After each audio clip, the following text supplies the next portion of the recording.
الحمد لله رب العالمين وبه نستعين وأشهد أن لا إله إلا الله وحده لا شريك له وأشهد أن محمدا عبده ورسوله صلى الله عليه وعلى آله وصحبه وسلم تسليما كثيرا.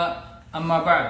عن عائشة رضي الله عنها قالت: كان رسول الله صلى الله عليه وسلم يتكئ في حجري وأنا حائض فيقرأ القرآن. أخرجه البخاري في الحيض باب قراءة الرجل في حجر امرأته وهي حائض، وفي التوحيد في باب قول النبي صلى الله عليه وسلم: الماهر بالقرآن مع السفرة الكرام البررة. ومسلم في الحيض باب جواز غسل الحائض رأس زوجها وترجيله وطهارة سؤرها والاتكاء في حجرها وقراءة القرآن فيه. وأبو داود في الطهارة باب في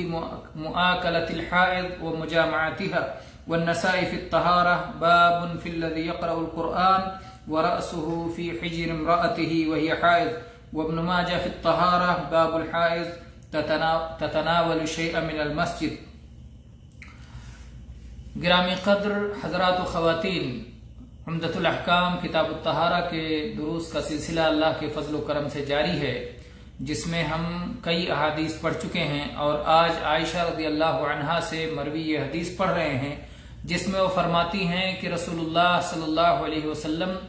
میری گود میں ٹیک لگا لیتے تھے اور آپ قرآن پاک کی تلاوت فرمایا کرتے تھے جبکہ میں حالت حیض میں ہوتی تھی. تو عائشہ رضی اللہ عنہا کی یہ حدیث بہت عظیم الشان ہے اور بڑے اہم فوائد پر مشتمل ہے. ایک تو یہ کہ عائشہ رضی اللہ عنہا کی فضیلت اس میں ہے کہ وہ نبی کریم صلی اللہ علیہ وسلم کی کس قدر چہیتی اور محبوب تھیں، اور اسی طرح سے ان کی فضیلت علم کے بیان کرنے میں بھی ہے کہ نبی کریم صلی اللہ علیہ وسلم کے ایک حالت اور کیفیت اور آپ کے طرز عمل اور اسوہ اور سنت کو محفوظ کرتی تھیں اور اسے آپ نے امت کو پہنچایا ہے. تو اس طرح سے اس میں علم کے پہنچانے کا اور علم کے بتانے کا فائدہ بھی اس حدیث سے معلوم ہوتا ہے کہ ان کی فضیلت کی ایک وجہ یہ بھی ہے علم پھیلانے اور علم کی نشر و اشاعت کی وجہ سے،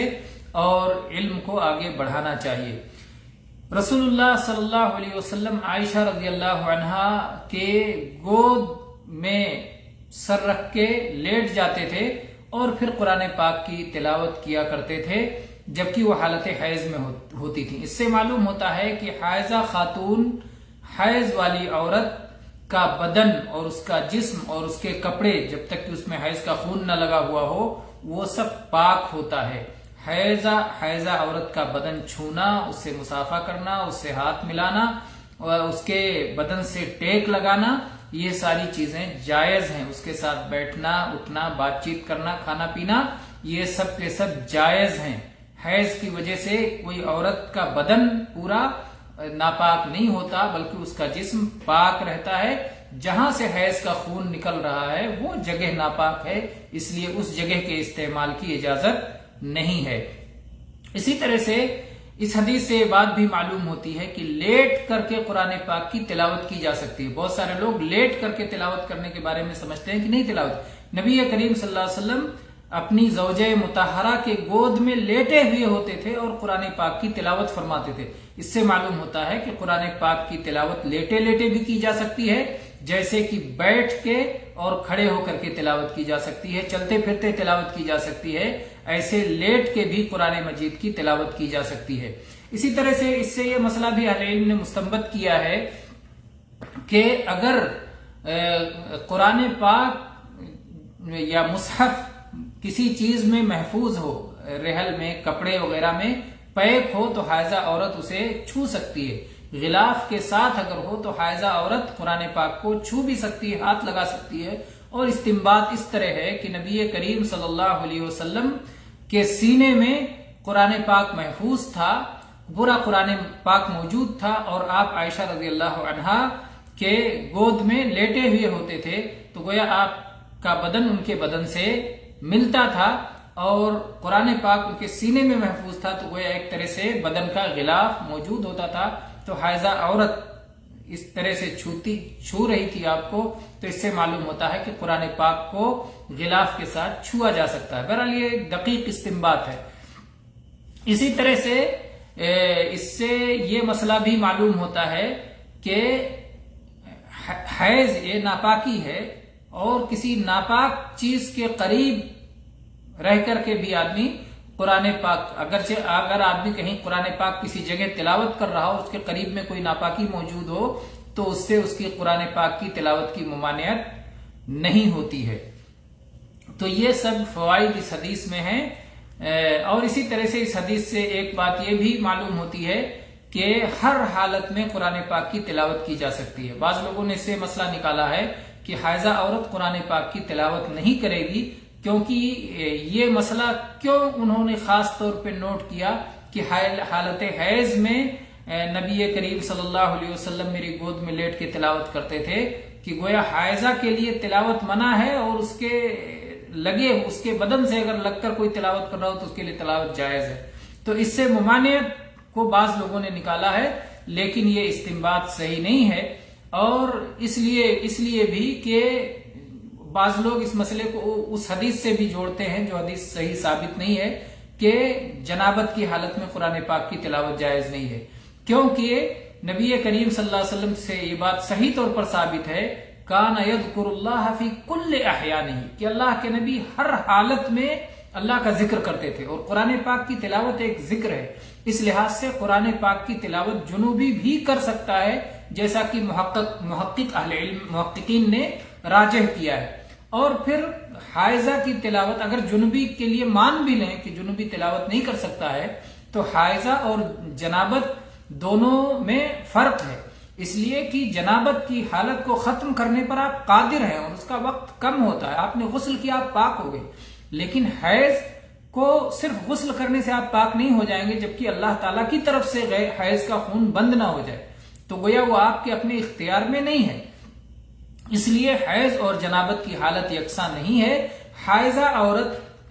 اپنے نہا لینے سے پاک نہیں ہو سکتی ہے، جبکہ جنوبی نہانے سے پاک ہو جائے گا اور جنابت کی حالت ختم ہو جائے گی۔ حائضہ کو انتظار کرنا پڑے گا جب تک کہ اللہ تعالیٰ کی طرف سے خون کا نکلنا بند نہ ہو جائے، تو دونوں کی حالت مختلف ہے۔ اس لیے حائضہ عورت قرآن پاک کی تلاوت کر سکتی ہے، البتہ قرآن پاک کو چھو کر کے نہیں، بلکہ قرآن پاک کو کسی آڑ کے ذریعے، کسی پردے کے دستانہ وغیرہ پہن کر کے قرآن پاک کو ہاتھ لگائے، تو یہ اس کے حق میں زیادہ بہتر ہے۔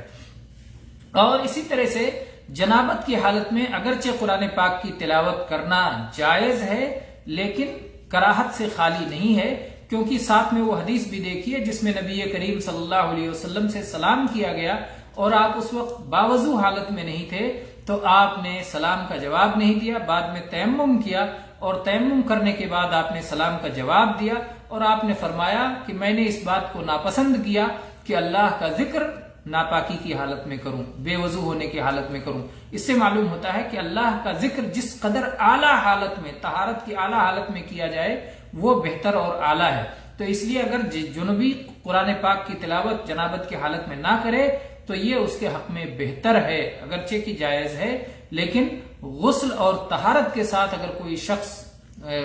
کرتا ہے، یعنی باوضو، صرف باغسل نہیں بلکہ باوضو ہو کر قرآن پاک کی تلاوت کرتا ہے، تو یہ سب سے اعلیٰ اور سب سے بہترین حالت ہے۔ تو بہرحال آج ہم نے یہ حدیث پڑھی عائشہ رضی اللہ عنہا کی،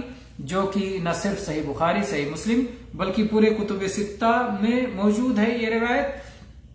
کہ نبی کریم صلی اللہ علیہ وسلم عائشہ رضی اللہ عنہا کے گود میں ٹیک لگا کے لیٹ جاتے تھے اور وہ حالت حیض میں ہوتی تھی اور آپ قرآن پاک کی تلاوت کرتے تھے۔ اس سے اہل علم نے ایک مسئلہ اور بھی نکالا ہے کہ اگر کوئی آدمی مریض ہے اور وہ صلاۃ پڑھنا چاہتا ہے تو وہ حائضہ عورت سے ٹیک لگا کر کے صلاۃ ادا کر سکتا ہے، اس کی صلاۃ پر اس سے کوئی فرق نہیں پڑے گا۔ واللہ تعالی عالم، وصلی اللہ علی نبینا وسلم، والحمد للہ رب العالمین۔